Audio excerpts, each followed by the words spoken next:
Assalamualaikum warahmatullahi wabarakatuh.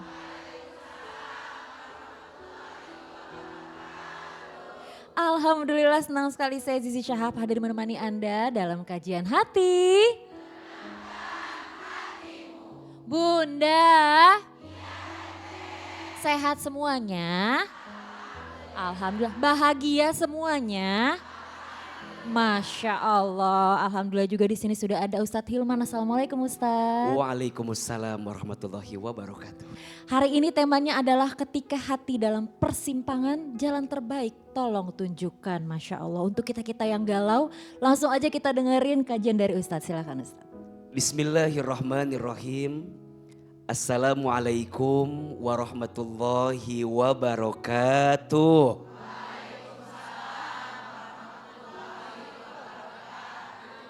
Subhanallah walhamdulillah wala ilaha illallah wallahu akbar.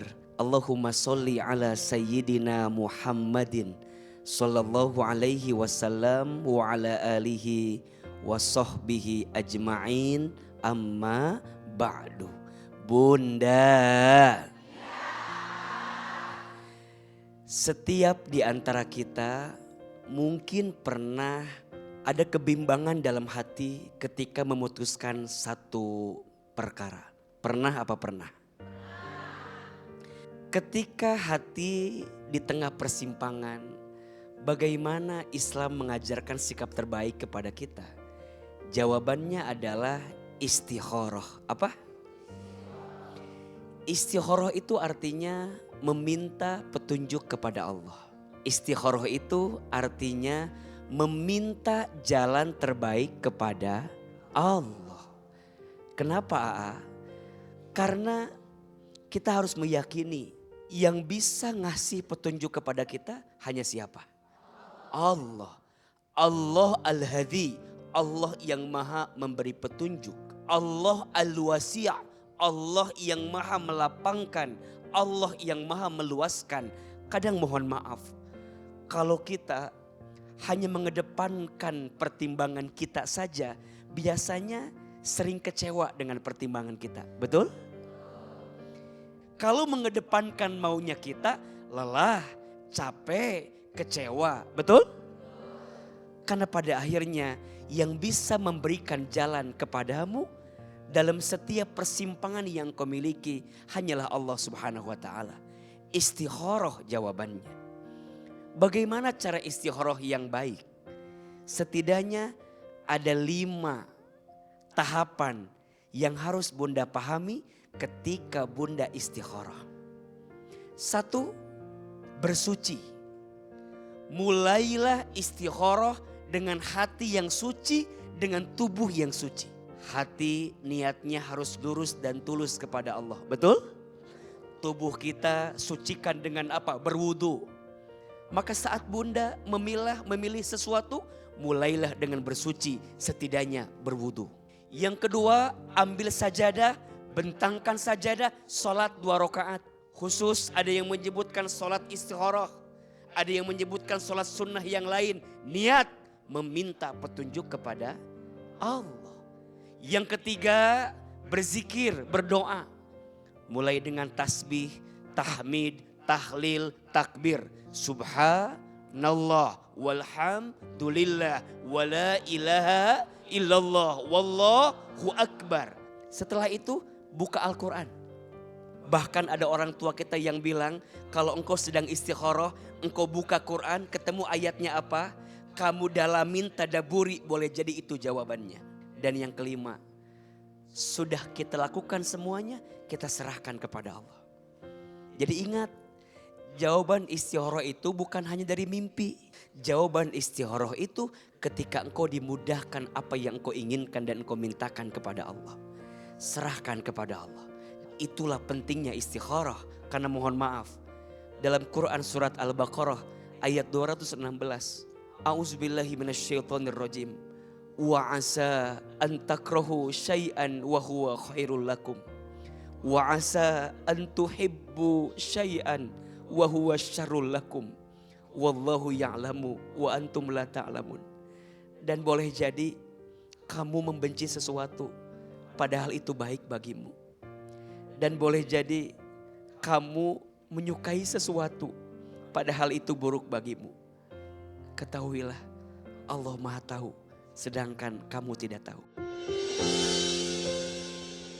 Masya Allah, dan sekarang kita kasih kesempatan untuk Teh Nita Talia yang udah hadir di sini untuk tanya langsung ke Ustadz. Silakan Teh.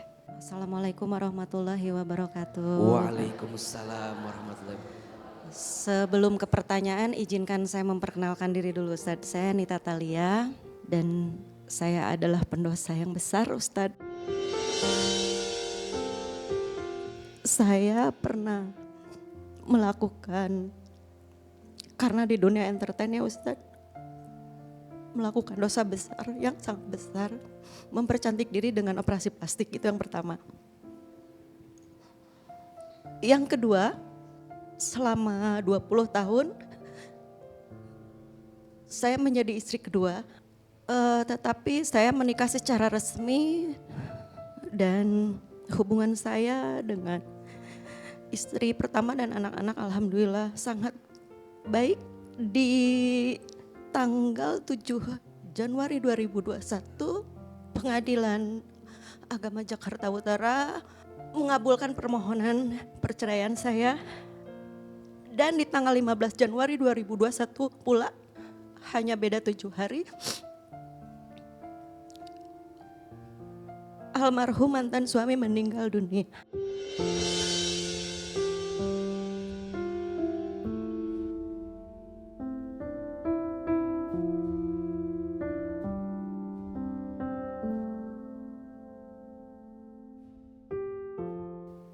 Setelah meninggal,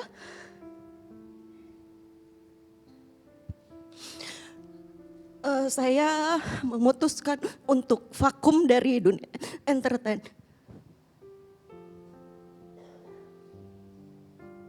Saya juga pernah divonis dokter sakit yang sangat parah di tahun 2010, yaitu gangguan syaraf otak stadium akhir. Selama 3 tahun, hampir 4 tahun ini, saya berusaha keras untuk tidak mau melanjutkan karir saya lagi. Pertanyaan saya, Ustaz, apakah saya berdosa memutus silaturahmi dengan siapapun? Karena tujuan saya adalah ingin menjaga lisan saya supaya tidak menyakiti orang lain. Karena saya menyadari betul saya adalah pendosa yang sangat besar. Termasuk dengan beberapa anggota keluarga. Dan saat ini sendiri itu membuat saya tenang. Saya hanya ingin mendekatkan diri sama Allah. Dan saya ingin memperbaiki hubungan saya sama anak. Karena dari kecil dia banyak ditinggal kerja oleh saya. Selama ini karena anak saya kehilangan sosok ayah. Jadi saya harus menjadi seorang ibu sekaligus menjadi seorang ayah buat anak saya. Pertanyaan kedua, di dalam kesendirian saya itu,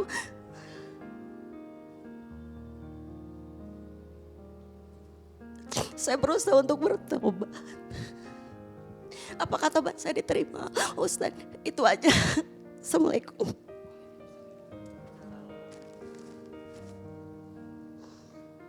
Bunda, setiap orang itu punya masa lalu. Tapi percayalah, setiap orang itu punya masa depan yang akan mengantarkan kebaikan dalam hidupnya. Jangan pernah terpuruk dengan masa lalumu. Jangan pernah terjatuh dengan apa yang sudah pernah terjadi denganmu di masa lalu. Percayalah, bagaimanapun semua yang sudah terjadi itu akan jadi pelajaran terbaik untukmu. Sering AA sampaikan, Allah itu lebih mencintai orang yang banyak dosa, kemudian dia bertaubat, daripada orang yang soleh sedangkan dia merasa tidak punya salah dalam hidupnya.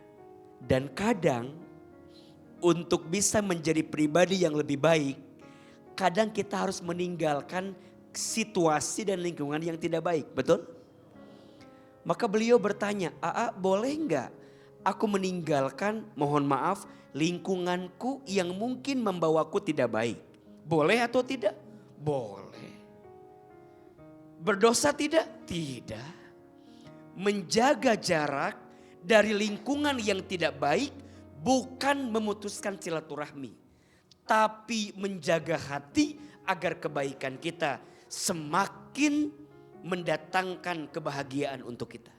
Makanya Umar bin Khattab radhiyallahu an pernah menyampaikan, tinggalkan semua yang menyakitimu, fokuslah dengan semua yang mencintaimu. Terus yang kedua, AA, apakah taubat saya akan diterima oleh Allah? Jawabannya, taubat itu syarat diterimanya ada 3. 1, menyesal. Jadi kalau ingat dosa di masa lalu, nyesel. Dan yang paling kelihatan, orang itu kalau ingat dosanya mudah menangis. Maka jangan pernah bilang cengeng sama orang yang sering nangis kalau ingat dosa. Yang kedua, berhenti. Kalau tahu itu dosa, tinggalkan. Dan yang ketiga, berjanji agar ke depan hidup kita lebih baik dan memperbaiki semua yang sudah terjadi itu. Maka insya Allah hidup harus terus melangkah. Kanita jangan menyesali semua apa yang sudah terjadi. Ada satu hal yang juga mungkin tidak banyak orang yang tahu Kanita, bahwa Kanita ini pernah membangun masjid kalau tidak salah. Kemudian karena beliau sempat juga divonis sakit kalau tidak salah Kanita. Boleh diceritakan Kak seperti apa prosesnya? Saya divonis sakit gangguan syaraf otak stadium akhir waktu 2010. Selama 10 tahun lamanya saya melakukan pengobatan dan alhamdulillah sekarang dinyatakan pulih total. Dengan setiap hari saya harus meminum obat dan saya berobat ke 2 dokter, yaitu dokter ahli syaraf otak sama psikiater juga. Dan Masya Allah ternyata sayang sama saya Ustaz. Saya sekarang sembuh total. Dan kalau untuk semua amal baik saya mohon maaf. Biar tidak perlu diekspos aja. Jadi masjid yang dibangun itu di daerah mana kalau boleh tahu, izin sedikit? Di beberapa kota di Jawa Barat. Masya Allah. Baik, ini juga yang ingin Ahilman tebalkan kepada semua ya. Bahwa kebaikan yang kita lakukan saat ini bisa menutupi keburukan kita di masa lalu. Kata Nabi SAW, wa'atbi'is sayyi'ata bil hasanati tamhuha. Dan ikutkanlah kebaikan setelah keburukan. Niscaya kebaikanmu bisa menutupi keburukanmu. Jangan pernah menjudge tentang pribadi seseorang. Kita tidak pernah tahu dia punya amalan apa yang tersembunyi, yang membuat dia mendapatkan kemuliaan di hadapan Allah Subhanahu wa taala. Jangan suka menilai seseorang tentang surga dan nerakanya, karena kita tidak tahu amalan apa yang dia miliki sehingga dia mendapatkan kebaikan di sisi Allah Subhanahu wa taala. Mudah-mudahan semua yang sering dan masih merasa bimbang, gelisah dengan masa lalu yang buruk, lebih semangat untuk lebih melangkah ke depan. Karena rahmat kasih sayangnya Allah lebih besar daripada keburukan kita di masa lalu. Insya Allah.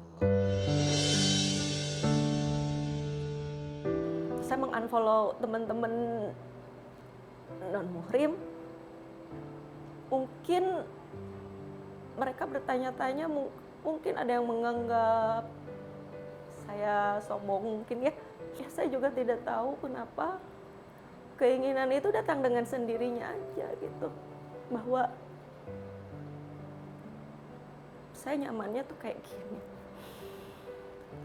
Dan itu membuat saya jauh lebih tenang. Karena istiqomah itu sangat-sangat sulit. Dan sekarang saya hanya mau minta doa dari semuanya. Doakan saya menjadi manusia yang lebih baik dan istiqomah. Karena istiqomah itu sulit. Lebih tenang ya, karena unek-unek saya selama ini yang saya tanyain itu terjawab sudah. Terima kasih Kajian Hati sudah mengundang saya.